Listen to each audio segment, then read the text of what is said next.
What's going on with you guys? The Cali Effect, King of Games here. Boy, I haven't done an intro like that in a while. I'm not gonna lie, I am pretty excited as it is that time of the year again. Don't tell nobody, just come a little closer. I don't want nobody else to hear. It's Forbidden List season.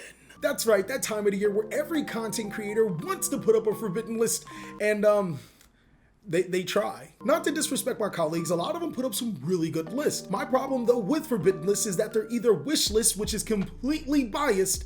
I mean, I understand you want Ash Blossom and Joyous Spring banned because it destroys your Raid Raptor deck, but is that really a card that needs to be banned? Or they're prediction lists where they just completely miss the mark or don't even look at the analytics of the current Yu-Gi-Oh card game. Now granted, I will give them this, there's no real analytics to go over.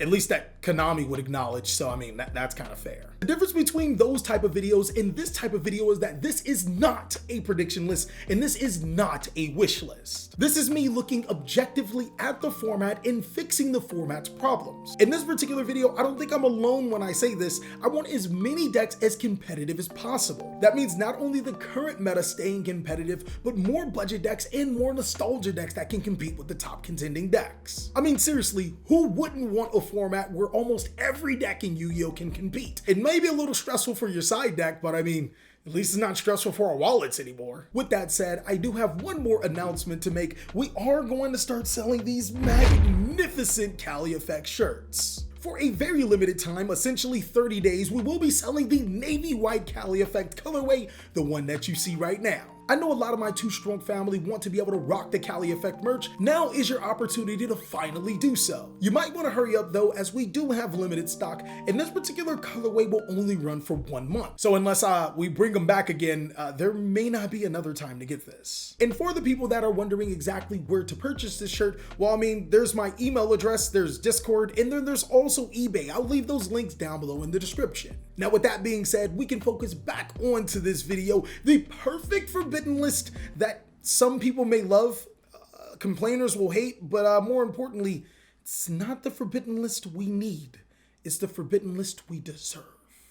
So I think that Konami hasn't done a completely terrible job with this particular format. Last Forbidden List, they actually did address some problematic cards, but they decided to leave certain problematic cards still to run amok. The biggest problem with Yu-Gi-Oh right now is preventing your opponent from playing Yu-Gi-Oh and floodgates. When I mean preventing your opponent to play Yu-Gi-Oh, I don't necessarily mean summoning a huge negation board. I mean the fact that your opponent can look at your hand and get rid of cards before you can even play. That's seriously not playing Yu-Gi-Oh. Or that in today's Yu-Gi-Oh, a player can completely lock you out of an important mechanic that is vital to the Yu-Gi-Oh card game. With that being said, we do have 3 cards on our Forbidden List that will address every single one of those needs and will make the Yu-Gi-Oh card game a better game to enjoy. The first card on the Forbidden List is True King of All Calamities. Now, if I ever wanted to tell you that this list isn't biased, this is the time right now. I've been playing Virtual World for 2 solid weeks, so this is definitely a huge hit to the strategy that I'm currently playing, but more importantly, True King of All Calamities does fit the criteria that we're trying to address. Now, True King of All Calamities was always seen as a powerful card,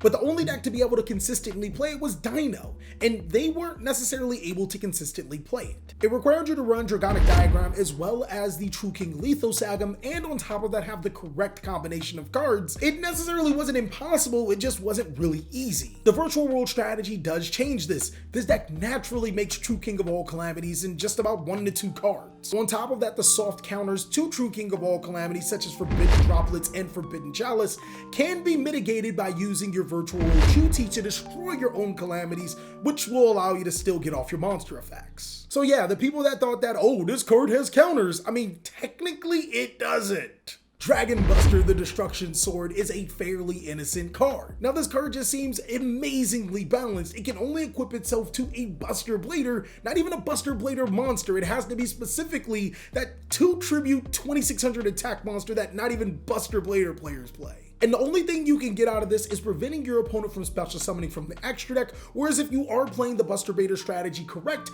your opponent won't be activating any monster effects, so who cares what they summon? The huge problem with this is again bad card design by Konami. The card itself isn't terrible, with Union Carrier being a card, Dragon Sword Destruction, well, Dragon Sword Destruction Sword, Dragon Buster Destruction Sword. The Buster Dragon card I was just talking about has to go because now it becomes a problematic card. Now, one could argue that Union Carrier should be banned, but again, this particular video is focused on hitting the actual problematic card, which just so happens to be Dragon Buster the Destruction Sword, because without this card, Union Carrier falls to obscurity for most decks, but for other decks that want to be competitive, it's quite necessary. So I feel like I brought a lot of fun in Yu-Gi-Oh! Back. You can now activate monster effects unless your opponent makes a super negation board, which is kind of balanced because we have a lot of ways to counter those nowadays. And you don't have to worry about your opponent preventing you from special summoning from the extra deck, at least with ease. But the last thing we need to address is your opponent looking at your hand and getting rid of cards from it. Now, some budget players would immediately think Triple Tactics talent is terrible when it has to go. We don't do that here. Unfortunately, due to power creep, there is another card that has to be banned, and it's Smoke Grenade of the Thief. What Smoke Grenade of the Thief does is when it's destroyed by a card effect, you can look at your opponent's hand and discard a card. This card literally screams Topologic Gumblar Dragon, a card that never should have ever been printed and is banned for a reason in itself. It's not only being able to rip a card out of your opponent's hand, but being able to see their entire hand and know their strategy and know almost every single thing that they can do with it. Yeah, that's kind of busted. To be fair, Smoke Grenade has never been a fun card to go against. I remember back in GOAT format, you just slap this card on a Gearfried the Iron Knight and get a free look at your opponent's hand, and there's the information thing, right? This card is literally Trap Dust Shoot, Mind Crush, and a Topologic Gumblar Dragon. It's a card that definitely deserves to be on the list because 2 of those 3 cards are on the list, and the 3rd one was changed so you can't look at your opponent's hand. Now, one thing I have noticed about the Yu-Gi-Oh! Card game is that it's a lot different than what it was in the past. In the past, players would try to find wacky engines to place inside of their deck to already make it better. Nowadays, playing an additional engine inside of your deck doesn't really help your deck. To give you an example why the Dogmaster strategy is strong, it's not played in every single deck for a reason. Because of how Yu-Gi-Oh! Is played right now, dedicating extra resources out of your extra deck or even your main deck is just simply impossible. While strategies are a lot more refined, they require bigger space, and oftentimes playing an additional engine inside of the deck just does not help. It especially helps if the engine is unlimited, still restricted, where the player has to sacrifice consistency in order to play it. In essence, I'm just giving you a long reason why Orcust Hardcore can come off the forbidden list. Orcust Hardcore is a huge boost to the Orcust strategy, maybe the Phantom Knight strategy, and possibly Burning Abyss. And if you look at all 3 of those strategies, while they have gotten better with the previous forbidden list and also set releases, they still seem to struggle on the competitive side. While Orcust Hardcore can help dark decks, the main reason why it's coming off the list is to help Orcust. Hardcore helps boost the consistency of the strategy while still not being a card that every deck can play, especially seeing how the extra deck has evolved to not just dark monsters everywhere. Another card brought from Forbidden to Limited will be Skystriker Mobilize Engage. Now, players are on the fence about Skystriker Mobilize Engage being an engine card, but when you look at it, not only do you have to dedicate your Mobilize Engage and Hornet Drones into a deck, you also have to dedicate 2 extra deck slots. Not a lot of these decks are willing to dedicate 2 extra deck slots just to get into what? Vert Anaconda? An argument can be made to ban Skystriker Hornet Drones, but I think Mobilize Engage coming off the list would be a huge boost for the Skystriker strategy, as well as not being a compatible engine card in every single deck like it used to be when it got banned.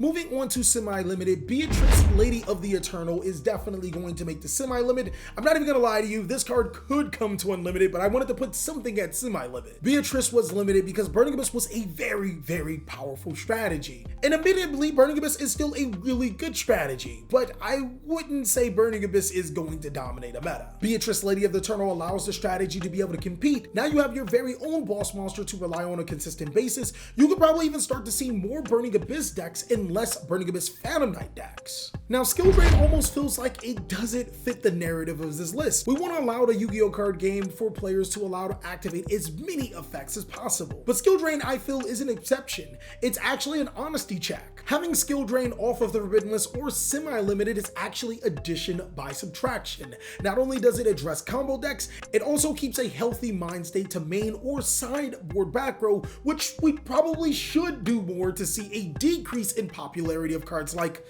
Mystic Mind. Before I finish strong with Unlimited, there are some cards that are just pretty obvious. They're going to be on every prediction list, wish list, and of course the perfect forbidden list because they only make sense. Seer, Graph, Buster Dragon, and Totally Awesome deserve to come off the forbidden list. If you ask me, they've been on the forbidden list for far too long and probably should have never even gotten there. Moving on to the real unlimiteds, Dynamite, the True Draco Fighter, and True King's Return come off the forbidden list. This is going to be huge for True Draco players as they'll actually have a deck that can, like, you know, be a deck. I strongly consider bringing Draconic Diagram off the list with True King of All Calamities banned. In theory, the card could actually come off, and it wouldn't be problematic as, I mean, like, you can search a True King card, but I mean, can't make VFD with it anymore. Double Iris Magician is a card that I've been saying should have been off the forbidden list for a very long time. The card is really good, but in today's Yu-Gi-Oh climate, I mean, especially with Electromite being banned, it's, yeah, it can come off. I did do strong considerations for Astrograph Sorcerer and Performer Pal Scroll Crobat Joker somewhere on this forbidden list past forbidden,